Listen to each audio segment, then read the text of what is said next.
All right.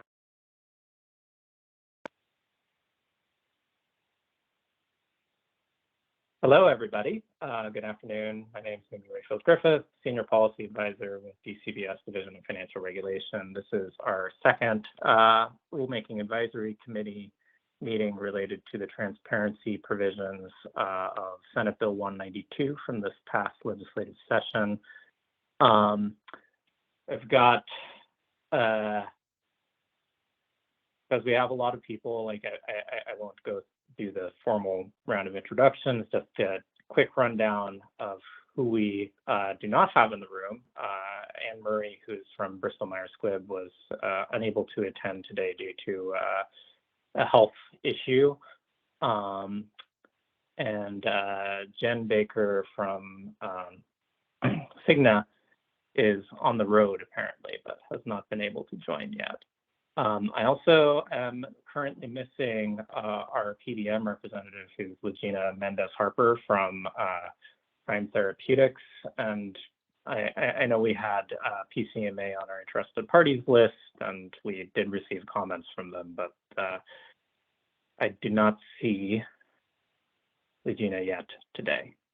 So we do not currently have a PBM rep in the room, unfortunately. We do have, for Pharma, Joseph Gardner, who's subbing for Daria McGrew, our regular Robert Judge for MODA, Marianne Cooper for Cambia Insurer, Kevin Russell from the, what is the correct, Oregon State Pharmacy Association. I can never quite remember that acronym. And one of our consumer reps, Charlie Fisher from Osberg. It looks like I'm missing my other consumer rep who was with the Seth Greiner with the MS Society, but we did get comments back from him. So the way that I'm going to structure the meeting today is I'm kind of going to run down comments by rule, starting with the comments we received relating to both rules, and then moving on to the comments that are related to each individual rule. And basically open that up for discussion after I've kind of gone an overview of each of those things and whether or not we've done any revisions in response to that. I did circulate PDF copies of both a clean version of the revised rule language and a redline version of the revised rule language for both of them. So getting my sheet up here, I'm going to start off with comments which are related to both rules. We did receive a comment from Pharma, which was noting potential confusion over the use of the term rebate, which appears in both of the draft rules, noting that payments considered rebate under one PBM contract could be described as the service fee by a different PBM, for example, and also proposed some specific language to define the term rebate. So I haven't gone so far as to integrate that full definition. There's slightly different responses for both of them. With respect to the insurer rule, we have language in the proposed rule, which is net impact of any rebates or other price concessions that's carried over from the existing rule implementing that code section, and was carried over directly without any changes from the version that's been in place since 2018. We haven't had any issues reported with the data submitted by carriers relating to rebate data and how that's being incorporated into those insurer reports. So we don't see a clear need to update that language today. But if we do identify problems with inaccuracy due to that language in the future, we might consider revisiting that rule language to provide additional clarity on the intended meaning of the word rebate. With respect to the PBM rule, it's a slightly different. I'm also not adding definition language here. And that's because the phrase that I'm using there, which is rebates, fees, price protection payments, and any other payments, is taken directly from the language of Senate Bill 192. Kind of the way I read that is that it looks like any and all payments that are made by a drug manufacturer to a PBM, as opposed to flowing in the opposite direction, payment for product by a PBM to a manufacturer fall within payments. And I recognize there's potential confusion about the word rebate itself, but the language that's there is already substantially broader. that I think it encompasses pretty much any payments which are flowing from manufacturer to PBM. So it would be inconsistent to kind of provide this separate, narrower definition of rebate within the rule when we already have this broader term of the figures themselves to be stated. So I have not made any revisions to the rules that are providing a narrower definition of the term rebate in either case. And so that is the only comment we received that related to both rules. Would be happy, Joe, if you had any rebuttal to my approach or anything to add on your comments, thoughts, or if anybody else has discussion on that item. I will simply relay your comments back to Pharma, and then if they have a rebuttal, Daria will send it back. Well, I look forward to reading the letter. Any other comments related to, yeah, Robert, go ahead. Yeah, just a quick clarification, because the language on rebates relates to the flow of monies from manufacturer to PBM. But we also have in the PBM proposed rule language that talks about affiliates, subsidiaries, other organizations that might have a financial interest in. That seems to sit in between. Yeah, and I mean, I'll kind of get to that question and the sort of GPO question in a little bit, and maybe that's a better time to kind of fully flesh that out. I don't. If anything is still unsettled, I think it is kind of that that particular issue of that scoping.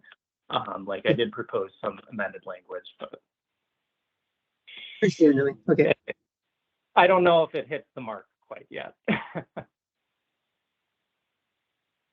Okay, I'm going to go ahead and move forward. So to comments specifically related to the insurer rule. Karen, could you pull up on the screen the red line version of the insurer rule?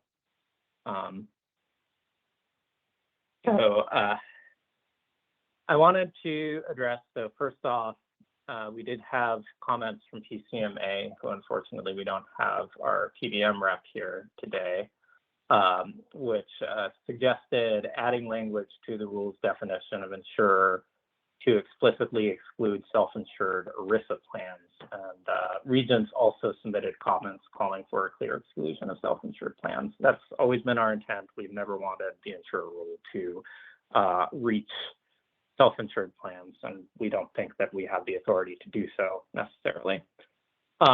So kind of my original intent in how I drafted this rule was to capture all state regulated health benefit plans except for those issued by MUAs. There's one multiple employer welfare arrangement that still operates in the state, and we do technically regulate that plan, but I thought that it, based on discussions with some of our program staff, I think it was generally concluded we were more comfortable with excluding them for the time being.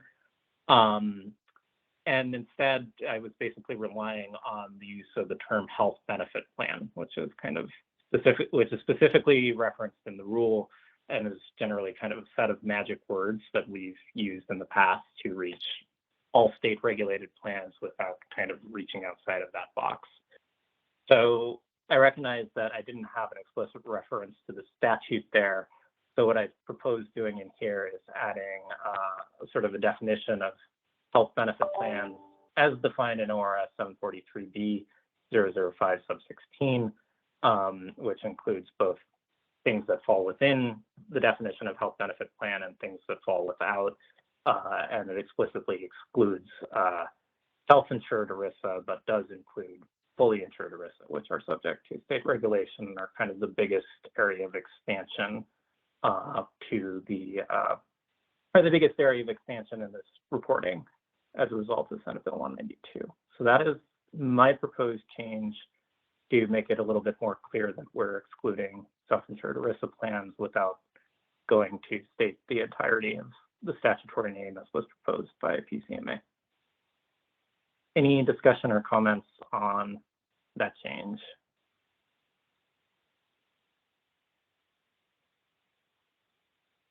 Okay. Robert? Oh, no, I was actually, I think that change, you're specifically referring to ORS 743B, right? That, yeah, that's pretty broad. You know, and you kind of, I struggle with the health benefit and insurer references inside that section because it's somewhat nebulous or vague. You have to kind of put it together. But I think you've done I think I get it. Okay. Okay. No, I recognize that it's maybe not the most clear way of stating it, but I think it's kind of trying to thread the needle of reaching the intent that we have, which is to capture everything state regulated while excluding MUAs, just because it's kind of a headache for us to include them right now. So I was trying to avoid putting all of the language into the rule itself when it's already written down somewhere else. Yeah, I see a hand from Marianne. Hey, and I'm sorry, Numi, if anyone hears Paw Patrol in the background, I'm doing double duty, as I'm sure many parents are this week. This all makes sense. I'm wondering if there's a way, I know you're probably not planning to do like a bulletin around this or anything, but to put in like the filing or something, some sort of background explanation, just to clarify, like if somebody 15 years from now is like, what was the intent here, that there's like an easy public place where it's been stated. I agree that like you don't need to rewrite anything or anything like that. You've said it very clearly on the record, but if there's a way to put it maybe in that notice that goes out for public comment, that might just be a helpful way to put everyone on notice, like a kind of a plain language explanation of what's intended.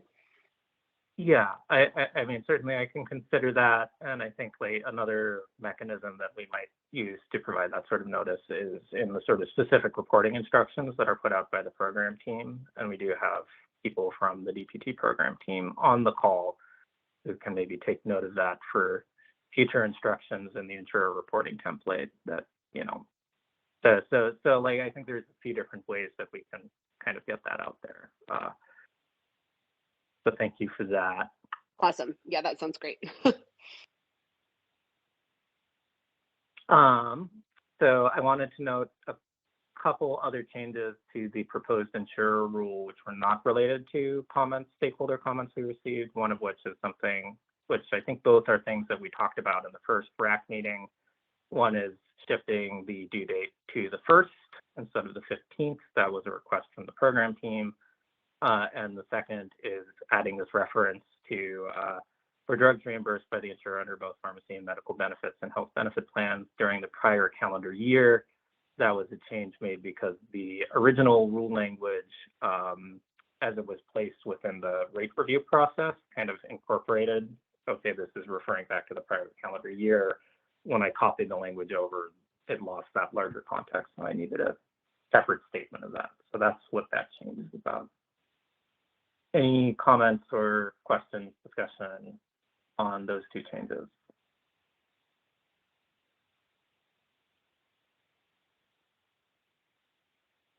All right. Thank you very much.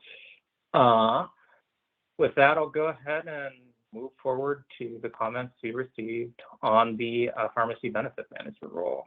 Karen, if you could pull up the, oh, Robert. Yeah, Numi, sorry, I was just holding my comment back to the specific topics that you were referencing, but just have a clarifying question. When we're reporting out rebates or other price concessions, are those rebates to be what has been billed or rebates that have been collected?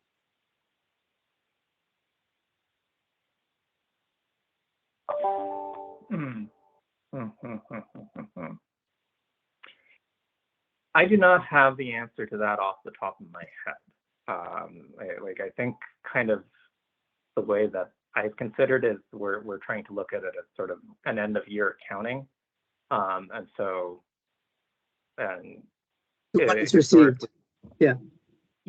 Yeah, received. And we've kind of like historically, you know, we've collected these reports, I think a little bit later, like April or no, April is earlier, like May, June. We've often collected it in June. It's been, I Sophie. List must consider net impact of any rebates or price concessions that have or will impact the total annual spending. So I think, thank you, Sophie, who's our program coordinator for DPT. I think that indicates the answer is yes, both, that we're looking for both things, rebates that are actually received and rebates that are expected. You know, I recognize even kind of the May 1st deadline, not everything is going to be fully through the pipe at that point in time. And that maybe that information is not even fully available. I think the intent is to kind of get the most complete picture of information that you have at that moment in time, which is both what you actually have accounted for in terms of rebates paid, as well as anything that you're expecting to come in that you have knowledge of, recognizing that there's sometimes some nebulousness in terms of what is ultimately going to be received from a given PBM. Yeah, so it's not only kind of what's being received from the PBM. I think I'd feel more comfortable as a carrier for it to be what's received, because not all invoice rebates are paid by a manufacturer. There's a fair amount of going back and forth on whether a particular claim met criteria or not. So to put build out there, I think, and that's why I was trying to seek clarity. If you put build out there, you might be inflating the rebate values that you get. Yeah, that's fair. And I think one of the things that we're ultimately hoping for, and this is kind of falling back to the depths of history, 2018, the task force on fair pricing of prescription drugs, a sort of recommendation to collect the same data from multiple sources. And I think part of the idea of the PBM rebate reporting is that we'll be able to kind of compare the figures that we get reported on rebates from PBMs to the figures we get that we collect as part of our insurer reporting, and kind of be able to vet the data crossways that way. I'm sure that there's going to be ways that shakes out where things don't line up perfectly. I'm fully expecting that. But maybe there's areas where we can really think about the way that we can improve this with that knowledge, with those things having gone forward. I mean, this isn't something that was identified to me as something that needed a fix from the program team. And, you know, I'm not super inclined to make big substantive revisions to the rule at this point. But it is useful to have that information out there, and I appreciate that context, and certainly will discuss that, and maybe that's something that can be addressed in the reporting guidance as well, since it's not explicitly stated in the rule language. And I don't necessarily want to narrow down the choices of the program team at this point, but it's out there and has been flagged as a potential issue of interpretation. Marianne, did you have something? Well, relatedly, and Numi, I apologize for not including this in my comments. I had kind of thought it had been resolved last time, but now I have a question. So on that same line, I know I raised last time that we would probably likely be providing estimated amounts, because our final amounts are often not finalized until around September. And now I'm confused on if we're for sure able to do that or not from this prior conversation. I know, you know, Robert's question was around received or those kind of billed out, and a preference not to use billed because that might overly inflate. And so I assume when we talk about those expected, is it going to be acceptable to provide estimates under the program or not? Because I think I had understood from last time that it was, and so we did not include those in the comments, but I'm now concerned if that didn't carry over. Like, I'm now concerned and wondering if it should be more expressed in the rules. You know, I think that that's something that goes a little bit beyond the specificity of the rule right now, and that we're trying to capture real information to the extent that it's available. And I fully recognize that May 1st, like real accurate information is not going to be fully available at that time. In carrying over rule language directly from the existing rule into kind of this new rule caption, my intent has been to keep the practice of the insurer reporting more or less the same as it has been for the last 4 reporting cycles. We did a slightly different template for the first year of reporting, and it's kind of been the same template from the second year onward. And that really the only change that we're looking to do with this is to push it out to include all state regulated plans, and most notably large group, as opposed to just small group and individual. So I don't see a need for, I recognize there's potential confusion there. I don't see a need for a change right now. I think this is something that can be addressed through the program team's guidance in terms of reporting, but it's certainly something we could revisit in the future if it does become a problem. And my interpretation has been like, okay, you use the best information that you have on the due date, recognizing that's probably not going to be perfect, and we're certainly not going to penalize you for not giving us information that you don't have, if that makes sense. Okay, thank you. Hopefully I haven't confused things more, because I know that I have a tendency to do that sometimes. I apologize for raising the question. No, I think it's no. Like, it's a good I had question. raised before. Yeah, it's a good question. It's a good question. I appreciate it. I mean, this is why I invite Robert to things, right? So annoying questions that I don't have the answer to. And we'll hopefully have the answer to someday, but don't have the answer to right now. Okay, we only scheduled this for an hour, unfortunately, perhaps. So I'd like to move on to the PBM rule, just to make sure we get through everything. If we could move over to that. Okay, so I did receive a sort of general comment of support from the National Multiple Sclerosis Society. So it's unfortunate that Beth is not here, so I can't thank him for that, but just generally supporting transparency, and we also like transparency. Kind of wanted to get into a couple of things, and I guess, let me think how to best structure this. So there's really sort of 2 sets of comments we received, one of which is related to sort of confidentiality and the sort of specific question of identification of insurer information. Oh, and I just saw Legina come in, so that's good. We're talking about PBMs now.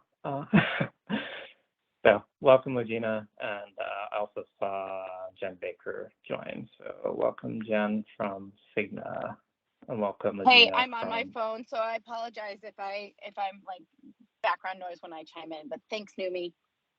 No worries. Thank you for being here. So I have almost my entire rack list, which is nice. So there's kind of 2 buckets of comments we received related to the PBM rule, one of which is related to the confidentiality of information reported, and that's kind of specific to the issue of whether or not specific insurers are identified, and this whole list of prohibited disclosures that are in the in the underlying statute itself. And the other bucket is related to the GPO, the group purchasing organization or rebate aggregator question, which I kind of obliquely referenced earlier. So maybe the best way to do this is to kind of address each bucket separately and see if there's any comment on that. So we did receive a comment from PCMA arguing for a more granular reporting structure, arguing that the sort of more granular reporting structure that I discussed in the previous rack is not supported by the plain language of Senate Bill 192, saying basically the only permissible interpretation of the bill language would be basically doing what Texas does. which is publishing only sort of the 4 industry-wide numbers, which are aggregated across the reports of all of the PBMs without even doing kind of the de-identification approach that I suggested of kind of saying PBM A, PBM B, PBM C, et cetera. We also received comments from regents supporting that position, and they were noting again that if you're reporting on a PBM by PBM basis, then regents would be identifiable because of its corporate relationship with Prime Therapeutics. So I haven't made any changes to the rule in relation to that. And kind of just to explain my reasoning, there's a lot of language in the underlying statute, Senate Bill 192, which I don't think has a code section assigned yet, which is related to the privacy and the confidentiality of the information that is reported by PBMs as part of the new statute, including, among other things, a direct prohibition on identifying PBM's carrier clients in those numbers. In general, as I've kind of said before, we try to limit what we put in rule to what is necessary to implement the law without unnecessarily duplicating the language of the law. And right here, I think that the confidentiality protections we're talking about are already adequately represented in the language of that Senate Bill 192 itself, and we don't need to restate that in the rule.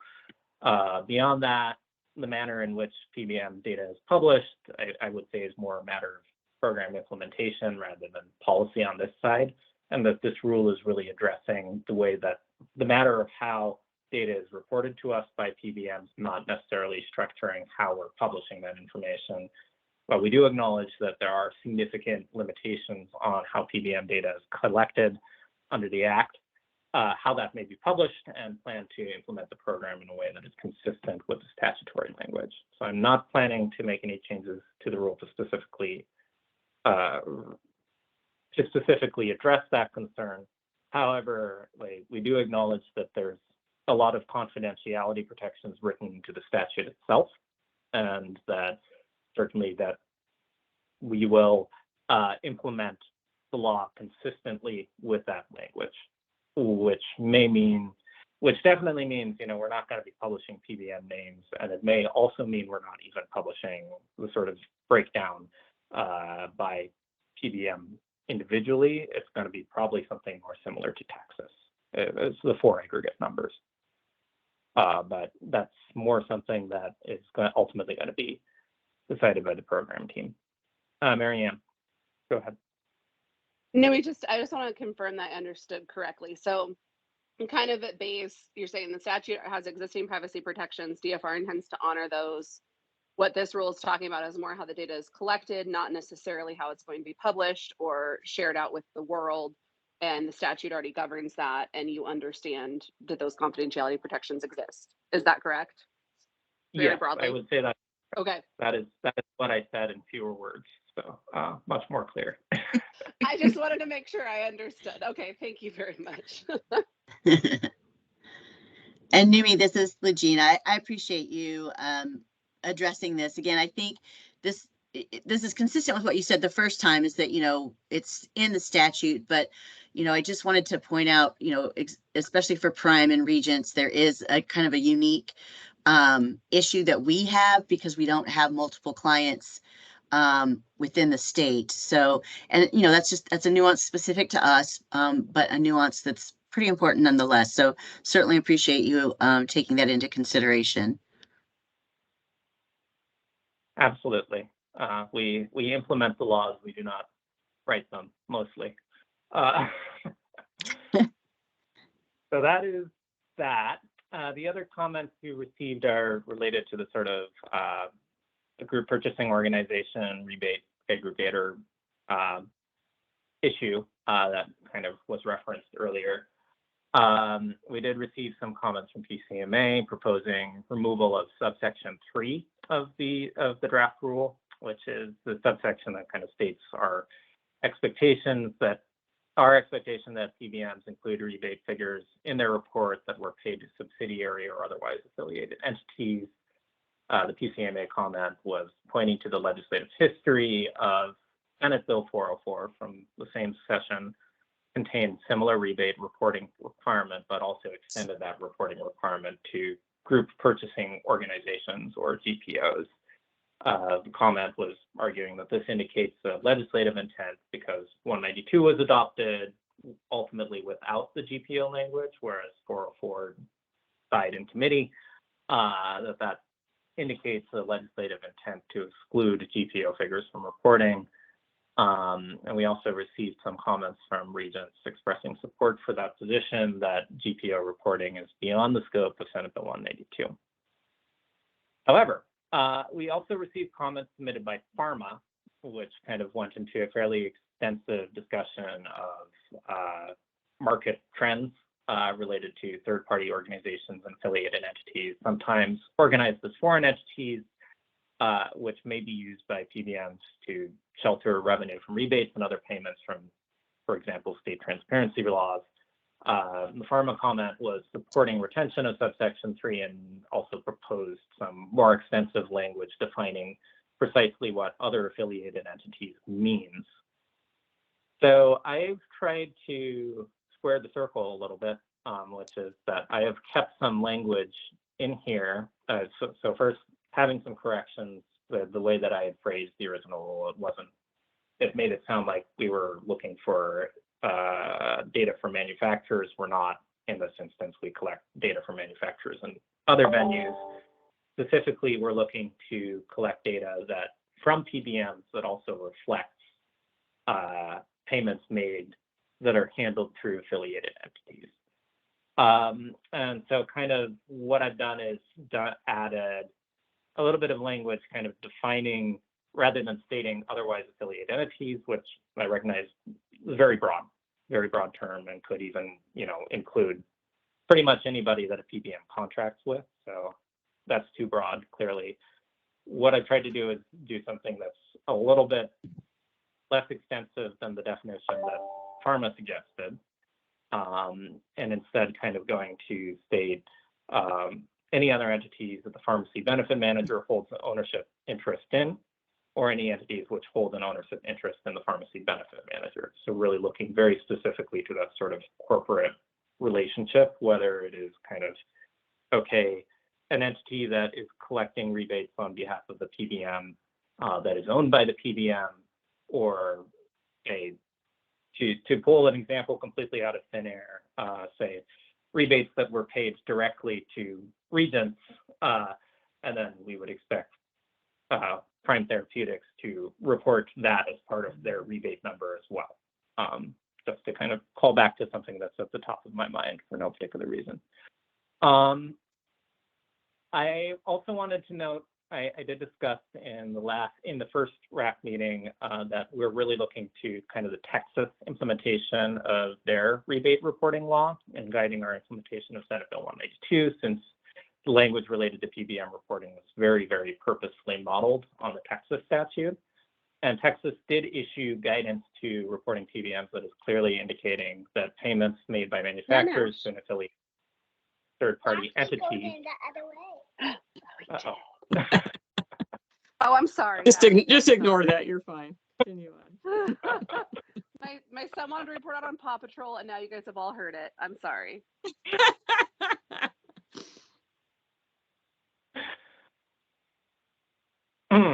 Yeah. Sorry, Numi, you were saying Texas issued some guidance? Texas guidance, and this is, let me just copy this web address rather than spelling it out. They have a frequently asked questions page related to kind of their implementation of PBM reporting. Let's paste that in the chat. And basically, I'll just quote the relevant section, which is stated as, what if a PBM is using a third-party intermediary such as an aggregator? And their response is, the amount that is retained as revenue should be known to a PBM because the statute defines this as the amount retained as revenue by the pharmacy benefit manager. However, if a PBM uses an aggregator, the aggregator could hold data for the other required amounts that are defined in the statute as aggregated rebates, fees, price protection payments, and any other payments collected from pharmaceutical drug manufacturers. In this case, we suggest that the PBM contact the aggregator for these amounts since they represent what is actually collected from pharmaceutical drug manufacturers. So kind of just, it's a slightly different approach from how I proposed doing it, but generally suggesting, they're looking for information to include all of the rebates received, and regardless of whether that's been, so failing to report rebates that were received by an aggregator would be failing to comply with the reporting requirement. That should also be included. And that's my interpretation of the taxes approach. I just kind of thinking back, since we were talking about the legislative history of 404, my recollection of the discussion of GPOs was that the term GPO, the major problem was that the term GPO is too broad, that it is encompassing a large number of entities, most of which are not rebate aggregators, but are actually purchasing organizations which are purchasing pharmaceuticals for transfer and sale, and was really sweeping in too many entities, excluding. But ultimately, this is a transparency law, and what we're trying to get to the bottom of net rebate amounts, and that kind of allowing a situation where sort of an affiliated third party, whether it's owned by a PBM or holds an ownership interest in the PBM, is receiving rebates on behalf of the PBM, that should be included, and that failing to include those numbers would be going against the very spirit of the rule, and it would be inconsistent. So that's where I've landed with this. So I will open it up to discussion, if anybody has any comments or questions on that approach. So Numi, Go this is ahead. Legina. On the PCMA comment was specific. They weren't, I just want to make sure I understood. PCMA wasn't asking for number 3 to go away completely. It was just asking, it was questioning the affiliated entity part of it, right? Okay, because it's still going to report. It's not effective, like we don't want to report any rebates we get from manufacturers. That's still obviously part of this issue, or what we're wanting. So I guess I'm just trying to think. So and I think that really is the issue, is that rebate aggregator is one thing, and a GPO, while it can be a rebate aggregator, has other broader implications. Like we know health systems use them, pharmacies use them, like group purchasing organizations, just to try and, get some more volume purchasing benefits. So I guess we can go back and think. I guess I'm just trying to think, is there a reason why we just don't call it a rebate aggregator? Or because I guess I don't have any affiliates that I guess I'm just trying. It seems pretty broad, because it's anything that owns a pharmacy benefit manager or anything that a benefit. It's like vice. It's still pretty broad. Yeah, it is broad. I mean, I'm kind of hanging my hat on corporate relationships rather than in corporate structural relationships specifically, not just contractual arrangements. Yeah. For example, it's and like, I mean, the problem with just saying rebate aggregator, that's a term that means nothing. Like, it doesn't have a statutory definition anywhere that I'm aware of. Like the discussion back in session had been about purchasing organizations, because somehow that got attached to the idea of rebate aggregator in the past, which, I know was not a good fit. And so, I understand the sort of potential frustration, but really we're kind of looking to avoid something that's going to frustrate the very purpose of the statute. Which is totally to get that. Figure that includes all of the rebates. And I think that it's narrow enough that we're not going to capture anything that we don't want. Because, so we're going to be getting, for example, if a rebate was paid directly to Regents instead of through Prime Therapeutics, we would want that to be included. If it was paid to, and I know Prime Therapeutics does not, I don't think we are aware of any sort of entities that would would fall into that box of rebate aggregator Sure, with sure. respect to your line of business. But there are entities that theoretically could be for other PBMs. Sure. And we're looking to avoid having the purpose of this law be frustrated before we've even started implementing it. Totally understand. And I really do appreciate the fact that you really gave some purposeful consideration to this and really tried to figure out how to get get some words on the paper that we can react to. So I really appreciate you doing that, and your explanation really helps quite a bit. So we'll certainly see what we react to this one. Yeah, no, and I appreciate that. I mean, we don't always expect to reach 100% consensus in these meetings. Sure. Yeah, and I just want to make sure that I didn't want anybody to think that Prime or any of the PBMs were like, we don't want to report any rebates. No, that wasn't it. It was just more about that the affiliated entities and what does that mean, and so anyhow. But okay, got it. Yeah, no, I've tried to dial it back to a definition that is at least interpretable. Thank you. Okay, thank you, Regina. I see a hand from Jen and then Kevin. Hi, Numi. Thanks for putting all this together. I appreciate all the work you've done on this. And I just have a question about compliance and the expectations of the DFR in terms of reporting on, because I hear you say a lot of times theoretically.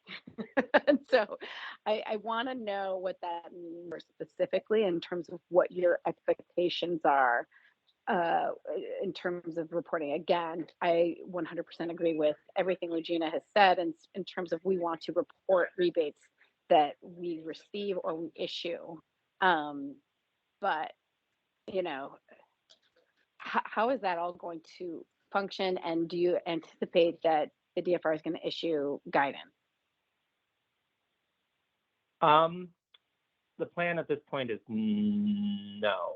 I mean, I won't speak for the program team in terms of what the guidance around the PBM reporting itself is. Like, I think that this rule language provides a foundation upon which they can build, which is ultimately to go forward and say, here's what we mean when we say other affiliated entities, basically. But that's going to be language that is put out there and is maybe not something that I can fully nail down, something that is going to be 100% rock solid in kind of the speculative universe of that we exist in right now, which is we haven't implemented this law yet, and we don't know exactly how things are going to shake out in doing so. I say theoretically because in reference to the rebate aggregator issue, because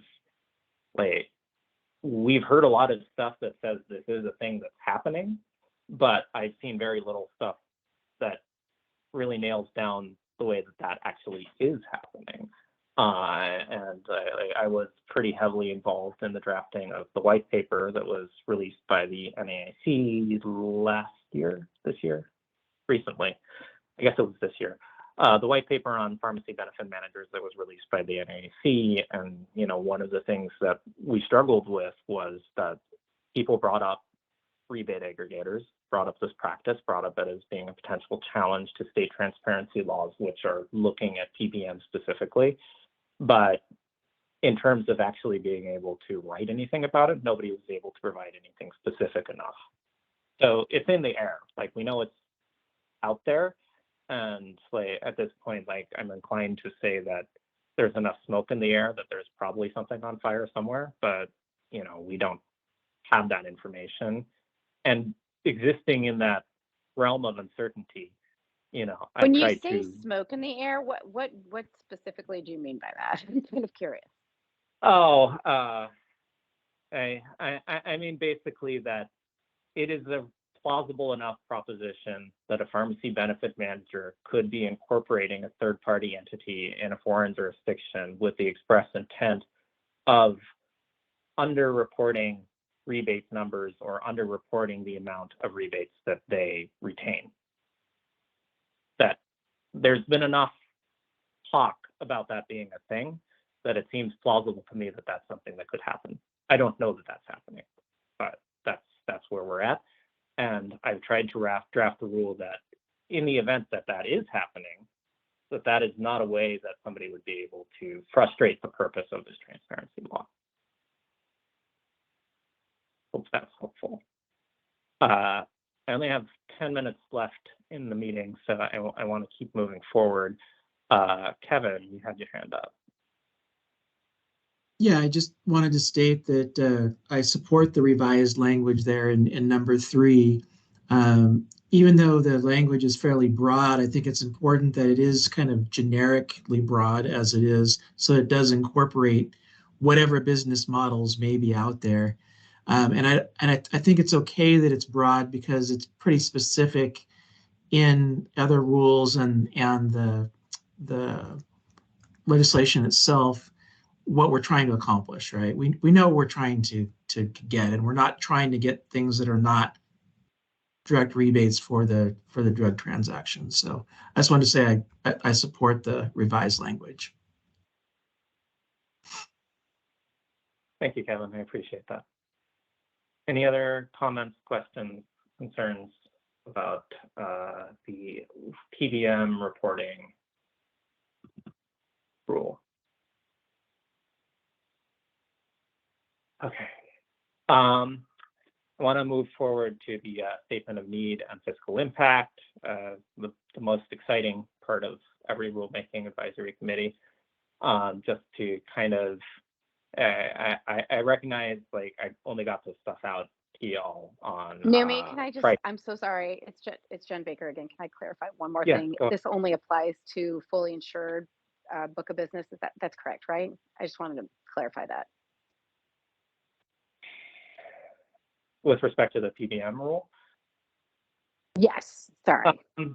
I'm at my daughter's Actually, school at pickup time, so I'm like trying to juggle multiple things. I'm so sorry. no, I understand. I do not have an answer to you off the top of my head, as you're aware. Kind of this is an area where I think my interpretation would be that this extends to fully insured, to self-insured book of business with respect to PBMs, because this is attached to the PBM registration statute, which, you know, post-Rutledge, I think is legally clear, applies to both self-insured. See, I'm going to back up there and say I think the Mulready decision explicitly states that PBMs are not included. You cannot.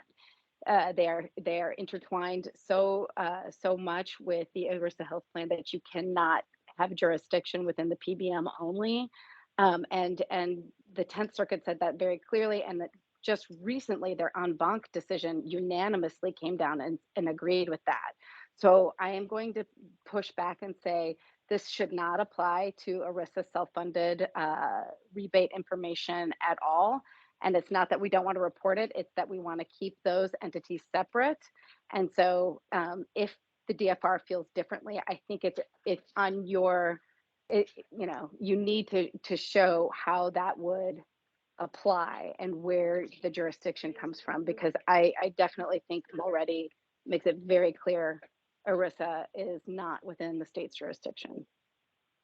Well, I appreciate the concern. I have not had the opportunity to read the 10th Circuit opinions as of yet, and of course, like, would remind you that we are in the 9th Circuit jurisdiction. So the last word on PBM and ERISA is Rutledge. That applies to this circuit right now. But okay, we're aware that the 10th Circuit You know, opinion is I out. think we should get a DOJ opinion on that one, because 10th Circuit is the most recent, and I'm assuming, and that is specific to PBMs. I really would like a DOJ opinion on that one. What I'll say with respect to the scope of the PBM rule as it applies to ERISA plans is that the application of the transparency provisions being implemented here is the same as the registration provisions which underlie it, and that may be impacted by subsequent court interpretation. of the ERISA preemption language, but at this point, like, I don't think this is a forum where I can definitively say one way or the other. And for that matter, since like this is basically pointing just back to the existing registration program rather than setting out the scope of the program itself, that's going to be something that does not need to be decided within the four walls of this rule. So I'm not going to make any specific changes related to that, but I have that flagged as an issue for our program folks, and certainly we'll hope to revisit that in future and figure things out. Recognizing, yeah, there's new precedent out there, and like probably will affect some things related to PBMs and the scope of state regulation, but at this point it's still undefined. I have a lot of hands up, but I don't know if people are able to stay past the half hour or if people have conflicts, because either I can keep the discussion rolling if people are able to stick around, or Unfortunately, Jesse, I can't stay due to my daughter's situation. So I would ask that if we continue this conversation, that we have another meeting. Okay. Here's what I'll say. I still have the issue of the the statement of need and fiscal impact. I did get that circulated on this past Friday. What I generally ask for folks is, like, if you do have a chance to review that, please do, and get me any comments back sort of on the same timeline. And this is a public meeting subject to regular rules, so I do need to offer an opportunity for public comment for non-RAC members. So are there any members of the public who would like to give comment? And I did see a hand up from Tom, who I don't think you are a formal RAC member, so I'll go ahead and let you have the floor. Sure, Numi, thanks. Well, I guess I just reiterate Jen's comments about the ERISA issue. I think you should get DOJ to consult. There was a Supreme Court case several years ago around a reporting issue from the Northeast state. I don't remember which one, but the Supremes ruled very clearly by a wide margin that states can't require reporting by ERISA plans. That was the fundamental challenge. So, and there's the bill itself obliquely, by referring to the definition of health benefit plans, calls out that the limit is ERISA.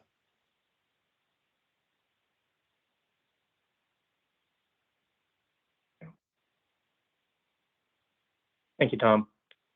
Do we have any other members of the public who wish to offer comment? Okay. Well, I have been feeling so good about staying on schedule, and yet here we are. So kind of next steps, we had not been planning to have a third RAC meeting. I kind of feel that the main thing that I've resolved all the stuff that is within the four corners of the rule that I want to address. That I recognize that the kind of question of ERISA scoping with relation to the book of business that is being reported under the PBM rule is kind of an open issue, but I don't think that that's something that I'm going to solve within the four corners of the rule. So I'm not planning to, at this time, add another RAC meeting to this for this group. What I would ask for you, Karen, can you tell me when our expected hearing date is going to be and when I'm going to need to get all of my paperwork together for that? Well, okay, so I wanted to confirm, are we looking at an effective date of April 1st or May 1st for the rule? May 1st. So that does give us it does give us a little bit more time then. So if we go with May 1st, we would have a March public hearing. March. Okay. I mean, like, I think in some ways April 1st is preferable because okay. All right. The rule is in the wild for a month before we're asking insurers to have stuff reported, and it's like, okay, the content is more or less the same as it has been historically. Okay. So we're not vastly so So I guess that puts the hearing date in February. February. So we'll need Yeah. posting Feb 1, basically. Is Pardon? that right? Say we'll that need, again. so we'll need a bulletin posting on February 1. Is that correct? Yes. Or- Yes. Okay. Yes.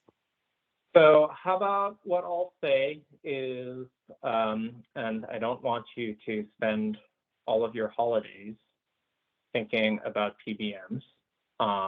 So why don't y'all get me any comments you have back on the draft SNFI and the 2 draft rules by Monday, January 15th, which is the week after January legislative days. And then that'll give me 2 weeks before filing date in case anything really critical comes up that needs to be changed before then. I'm not going to add another RAC meeting. I think that the ERISA issue, okay, that's live and that's out there, but we really need to. I don't think that that's going to be a problem that I solve within the 4 corners of this rule. So I don't think that it's necessary to extend the discussion just to address that. Regina, I see a hand up from you. Sorry, I just have a quick question. The meeting invite for this said the meeting started at 4 o'clock my time, which is 3 your time. But I'm looking at your agenda, and did you guys start like an hour ago? We started at 2:30. That's what I had. That was the concern I had as well. Just FYI. Okay, sorry, because I was missed on the late. whole. I missed the whole insurer discussion, and I think it's because I was going by the invite that DCBS sent out that the meeting started at 3 your time, 4 my time.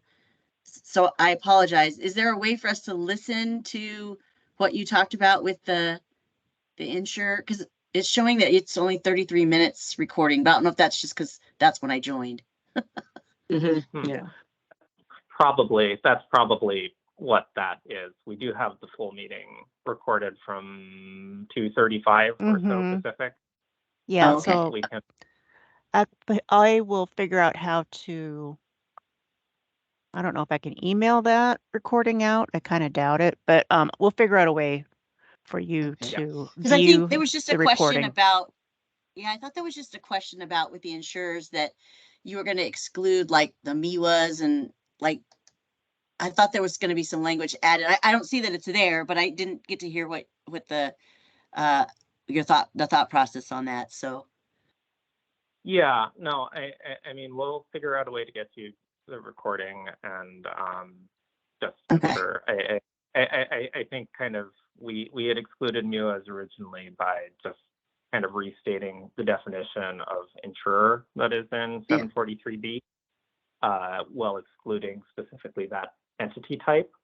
And then the new language that I've added is a reference back to the definition of self-benefit plan, health benefit plan, which because that statutory definition 743B 00516 kind of specifically says this is inside state jurisdiction, this is outside of state jurisdiction, and kind of hanging our hat on that. But I don't need to restate all of that. We'll get you the recording. And okay, because I think, and again, the only reason I'm bringing that up is doesn't that also relate to like the self-insured applicability? It includes the language that I've added is specifically intended to make it clear that we're excluding self-insured. Including or excluding? Excluding, with respect to the insurer reporting. The PBM rule right now is silent as to where that goes, but I'm going to say that flows from the underlying program that the reporting is based on. So I'm not planning to address that in that rule. See, Anui, I guess we've had this issue before in another state where it's kind of like if the insurers don't have to report self-insured, that's totally fine. But then you have that the PBMs do have to report it. Then that puts us as PBMs kind of in a weird situation. Like it's self-insured, so it's not within the scope under the insurance, but it is under scope under the PBM. So it's kind of, it puts us in a weird position because we're like, which law do we follow? Do we follow federal law? Do we follow state law? And I think that's the concern that we have when this has come up. I think in Utah is the only state I've seen it in, but I recognize the concern is out there. Yeah. And I don't think we'll resolve it within the four walls of this rule. So it's like I tend to think like, okay, yes, there is an issue that is going to need to be thought about in terms of implementation of the PBM reporting as to whether it's applied to full book of business or is only to state regulated. But like we're not going to resolve it in the rule itself, and like that's something that will be figured out as we actually implement this. I know that's not a completely I know that's not a satisfactory answer, but it's like I think that's really beyond the scope of what I'm able to do in the rule itself. Right now. And Numi, I guess I say this with complete respect for you, because you are a very good partner and I appreciate all of your candor and willingness to work with us. But if in the rule you're saying we want you to report self-insured, that's being introduced in the rule. It's in the constructs of the rule. So I guess I'm trying to figure out how to resolve it. If it's in the rule, but then you don't think we can fix it, I'm just, okay. So it's just an awkward position to be in. No, I hear you. I hear the concern. I'm not prepared to comment on the preemption implications, particularly when there's new precedent on the books in any circuit. So that's out there. We know it's an issue, and we'll figure it out as we're moving forward with implementation. Okay. But not in the rule itself. Well, now I am 7 minutes over. So thank you, everybody, who was able to stick around for sacrificing 7 more minutes of your Monday. I will say, get me any additional thoughts you have on the draft rules as presented, as well as the statement of need fiscal impact. Again, by January 15th, we'll aim to have a posting date of January 1 or February 1, excuse me. February 1, hearing in February, which I recognize is during session, so that's not terribly convenient, and hopefully have finalized shortly thereafter. So with that, I'm going to go ahead and shut us down. If we can close off the recording, we'll get that out to Jen and Regina, and look forward to reading all of your